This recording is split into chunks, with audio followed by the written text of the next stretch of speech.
Hey, what's up, YouTube? I was down here in the basement and I started doing reloading a few 9mm bullets, and I thought why not go ahead and get this on camera for you guys. So I wanted to let you guys take a look at how I have my reloading bench set up. Sorry. Let's see. I got into reloading about 2.5, maybe 3 years ago. At the time, wasn't no ammo shortage or anything like that. Everything was pretty good, so it was just a hobby that I wanted to get into. So I went out and I bought this Hornady Lock and Load station, and here it is. I bought what they had at the time called the ammo station or the ammo plant, and it comes with the actual press, and it came with the case feeder, which is what this piece is here, and it also came with a bullet feeder. Well, I had already knew that there was an easier way to do the bullet feeder, and that I didn't really want to deal with their design. What I ended up doing was getting just their bullet feeder dies, and I went to Linen and Things online, and they had these acrylic tubes which actually fit right in the dies for 45, 9mm, and 40 Smith & Wesson, which are the three pistol calibers that I load. So I got the acrylic tubes from them, put a little electrical tape at the end, made a little cotter pin, and it slides right into the top of the bullet feeder die, and you pull the cotter pin out, the bullets fall through, and it's an automated process. One bullet per pull of the handle. So works fine for me. I ended up actually selling the bullet feeder and buying another press. I'll show you that one here. I ended up buying this Hornady press right here, which was another complete kit. So it worked out good for me. I use that press for rifle rounds, and I use the lock and load press for pistol rounds. So I'm doing some 9mm right now, and the reason I don't have the bullet feeder in is because I'm actually loading cast bullets, and that bullet feeder die doesn't really work real good for cast bullets. There is a workaround for it, but for me, I just go ahead and hand load my cast bullets. I use the bullet feeder die if I'm using copper plated bullets. So I'm going to show you my cast bullets here. If you look at them, you'll notice that they're black. There's also a process that I do. They start out like this as cast bullets. These ones I bought from somebody. I also smelt my own sometimes. I have all my lead right there. So, and my little smelting pot. I do smelt my own sometimes, but what I have right there I actually bought from somebody.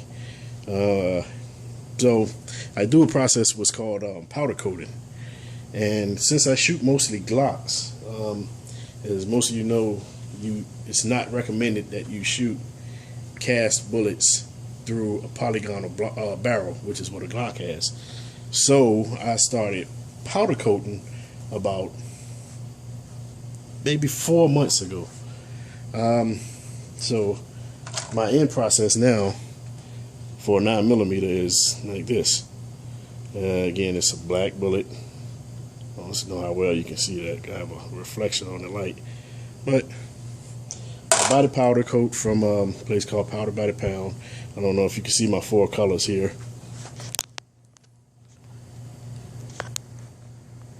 Here are my 4 colors here. Powder coat, Powder by the Pound, and those 4 colors actually work pretty good for me. And like here are a few of them that I've done. I know I'm moving the camera around a lot. Here are a few that I've done. Here's some blue 45. These are 230 grain. Some Kawasaki green 45s, and I did some 200 grain in white, also 45. So those come out pretty good. And my 9mm, again, I did in Then they call it like super durable wet black. So I like them, and they shoot pretty good. And it doesn't foul up your barrel when you use them as powder coat. So I'm not really going to get into that whole process. It's not a bad process. It's pretty easy to do. Just go out and get you a nice little toaster oven. It's like that one there. Get you a little toaster oven and get you some powder coat. And I use the toaster oven method. There's other people that use the spray gun or something like that. Some people use enamel paint. There's a lot of different other ways out there. It's a pretty new process people are trying out. If you don't know about it, go to a couple of forums and you can find out a lot about it there. But right now I'm going to just get into my reloading process. So like I say, I've already powder coated my bullets, and my dies are pretty much set up, and I'm going to just go through a couple of them here, show you the process here if you're not familiar with it. There we go.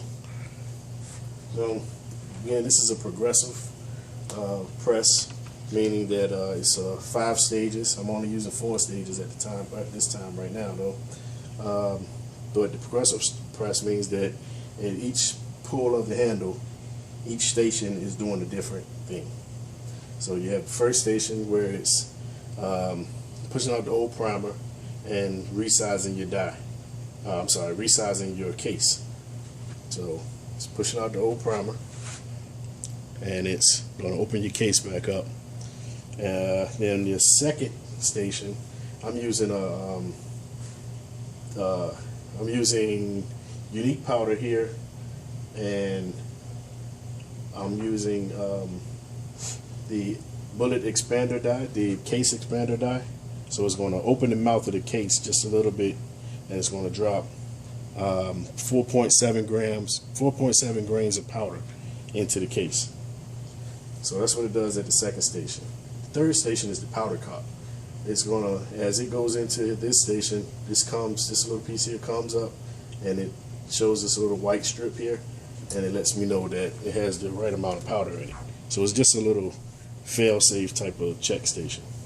I like on the Dillon a little bit better. It has an audible type of one, but for the Hornady, I think they do have one now that came out for this year, but that whole setup is like another $200 or $300. So I haven't got into that one yet. So right now I'll just work with the little powder cop. The fourth station I don't use. If I was doing coated brass bullets, then I'd have my bullet feeder die here, and it'll drop a bullet every time it gets there. And the fifth station is the Crimp Station, where I seat the bullet manually, and I seat the projectile manually, and the case and the bullet all goes into this die, and it crimps it and sizes it to a predetermined size that I've already set the die up for. So, and then once it comes back down, it drops the finished product into this basket. So there we go there. What I didn't say about Station 2 is that on the underside of Station 2, it actually also seats a primer also. So don't forget that part, because that's pretty important. So right now I'm going to go ahead. This case view is kind of loud, so I'm going to go ahead and run it and get a few more cases down into the tube, and then I'll cut it back off.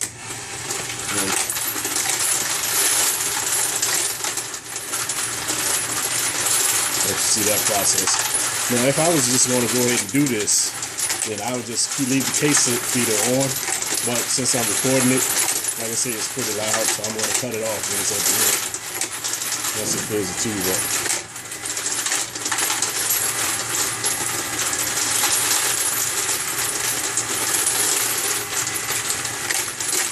And there you go. It filled the tube up. It has a little pressure switch to cut it off.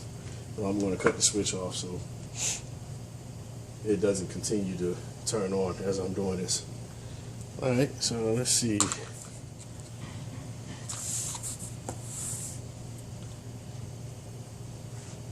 So usually, I mean, like I said, it's just one step at a time. I grab a couple of bullets.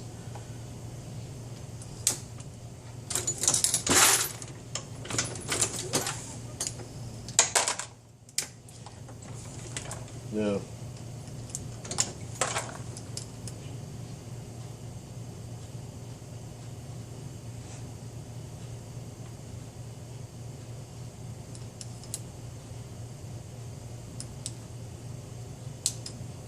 so that was my 50th bullet. Sometimes I can tell sometime when you don't get a primer in, so I can tell there.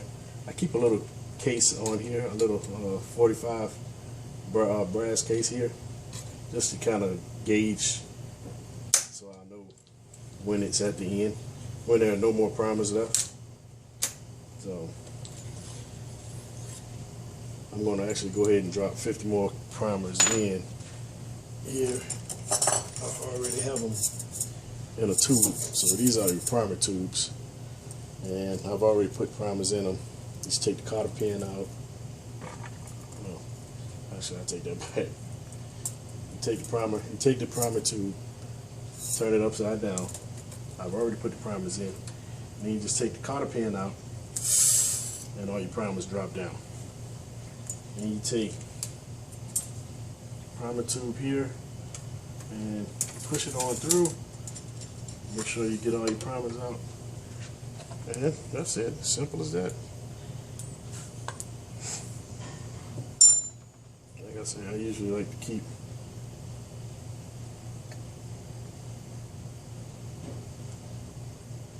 one case on top.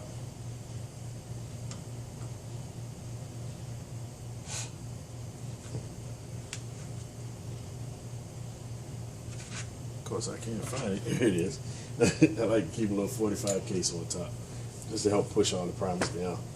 This is just a little a little tip I picked up. I don't know, somebody on the internet did it, and I thought it was a good idea. So, what I will say about the lock and load is, it rotates a half a cycle on the upstroke and another half a cycle on the downstroke. And it's kind of jerky, so you do get a little bit of powder loss here. So I've tried everything I can to try to remedy that, but I haven't found a fix for it yet. So far, it hasn't really been a big deal. I'm not making precision bullets or anything. These are just going to be something that I put down range when I'm practicing. So it's not that big of a deal. But okay, now we can move again. I'm going to have an empty spot since I didn't get to. Going to have an empty spot there since I didn't get to get a primer seated in that one case. So check my powder cock. Let's drop it back down. Grab 2 bullets. Push forward. Make sure you got a primer seated. Most of the time, I can tell when the primer seats. Sometimes it doesn't really feel right, so I'll manually check it. Okay, so now like this one here, the powder cock didn't come up. But that's because that's that one spot that I didn't have a case at.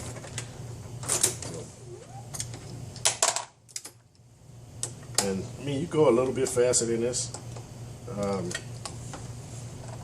Right now, since I'm just showing you guys, I'm kind of going a little slow.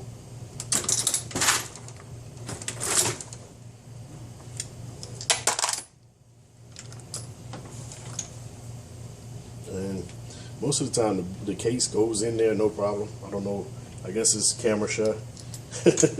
Since I'm showing you guys, here's that empty spot again. Since I'm showing you guys that want to act funny and not see the case correctly. Check my powder cock, there it is. There it goes.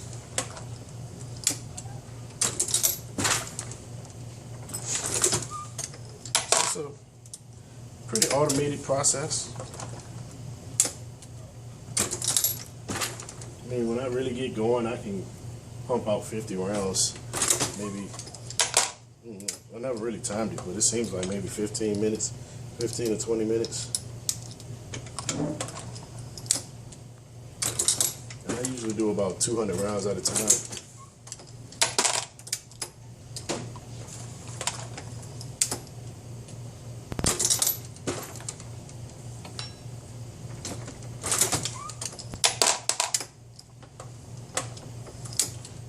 few aftermarket accessories on here. I got a few aftermarket accessories to make it a little better for me. I have the LED light strip here, and I have another one up at the top. I also have the angled grip here, the one that came with it.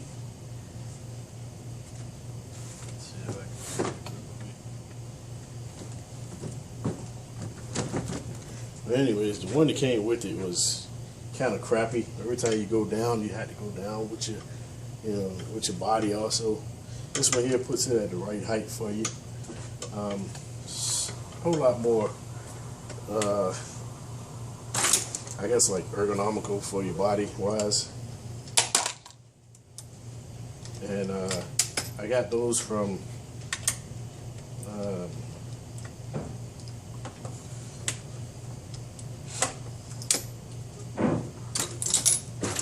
can't remember the name of it right now.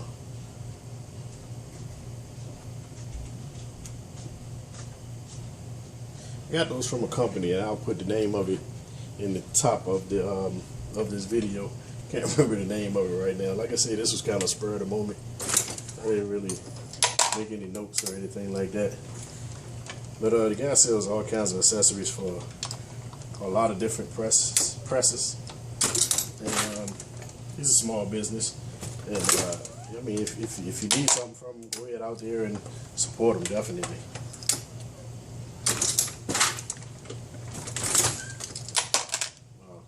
Like I say, I don't think this thing likes me going this slow. So that has been a problem with the cases.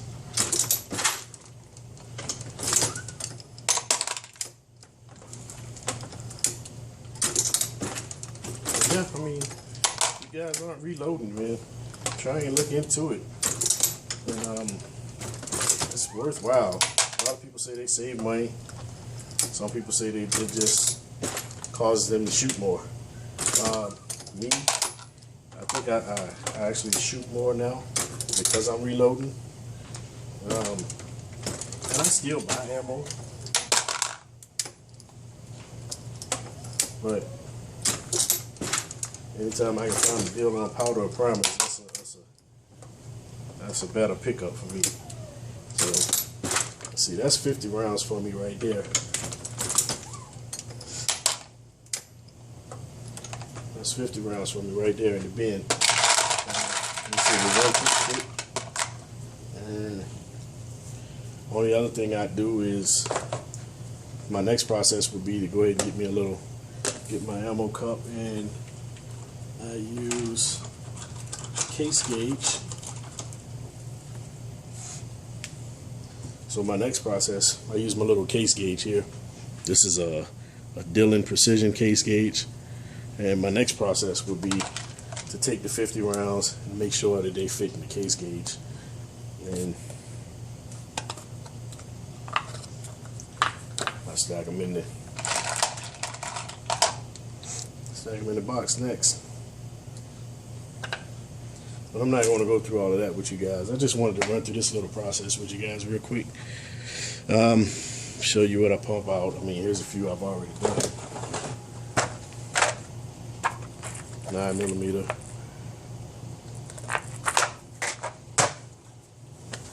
And I have quite a few more in here that I'm going to go through. And I'll be ready for the range tomorrow. Let's see. A couple other things here that you need. I mean, you definitely need brass. You know, if you're not saving your brass, even if you aren't reloading, save your brass. Just pick your brass up before you leave. I mean, even if you aren't reloading, it's a good thing to have. You can clean it and then just trade it for ammo. Trade it for ammo already done. You might find somebody that's reloading that you know, and you can trade them your brass, and you may give them 200 rounds of empty brass. They may give you 50 rounds of ammo that they've already reloaded. You know, it's free ammo. It's your brass. Don't leave it at the range, you know, because the range is only going to scoop it up and resell it to some other, you know, which I don't knock. That's what they're supposed to do. But I mean, it's your brass. Bring it on home. If anything, it's brass. It's a precious metal. Not that precious, but it's a precious metal, and it's worth something. So let's see a few other things here from that same company here. I bought these little die holders here. Same place I got the handle and I got the LED light. I bought those. Here's a guy with another powder.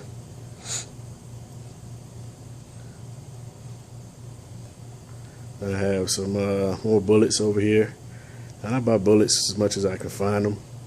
I don't know. I have, like I said, I have the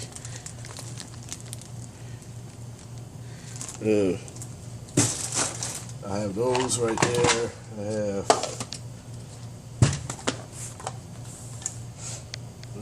Hornady. Since I run their press, I have some of their bullets also. Then when I bought the press, I think they still had that promotion going on. And actually, if you buy a press, they give you 500 rounds of bullets in a mail-in rebate. And I actually, like I said, I bought 2 presses, so I have more than 500 here. And then also for every die set that you buy, they give you another 100 rounds of bullets. So they give you the good bullets also.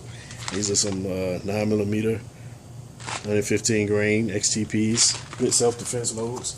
Some 45 XTPs, 185 grain. Another caliber that I load here is I load 38 and 357. So here's some 38, 357, 110 grain. 223. My rifle rounds, 52 grain. So, yeah, I have bullets here. Got this from Midway.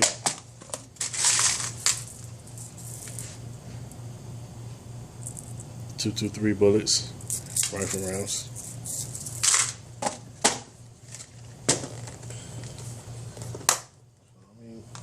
Yeah, man. Like I said, if you guys aren't into reloading, try to get into it. It's a good hobby, and it's just the next step. It's just the next obvious step. Once you're into, once you get into shooting firearms a lot, I guess this is probably one of the next steps. There's reloading, and then there's also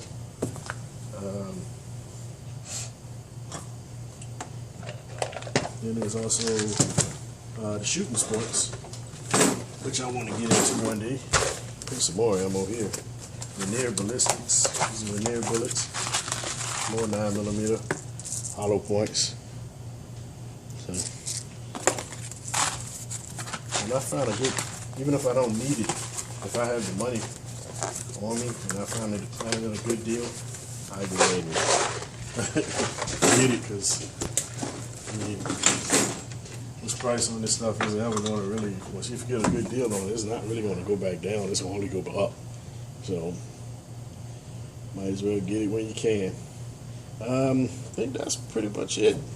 You got your case tumblers. I mean, there's a lot of different things that's involved with reloading. You got case tumblers and things like that. A lot of people are using jeweler's pens to tumble their cases, get them nice and shiny. I mean, that works a lot. Like here's some cases up here that I have that I've already cleaned. 45 ACP large primers, 223. There's my little bit of powder that I have left. Powder's kind of hard to come by right now. I did find some tight group and some alliance the other day, and I was happy to find that. I have this Winchester 231. I don't really like it. I like Unique a lot, and I use oops, sorry about that. I use this tight group here for 9mm. If you want to use something more precision, I use the tight group. You don't need as much powder. But usually I just run Unique. It's Winchester 231 I use sometime, but not that often.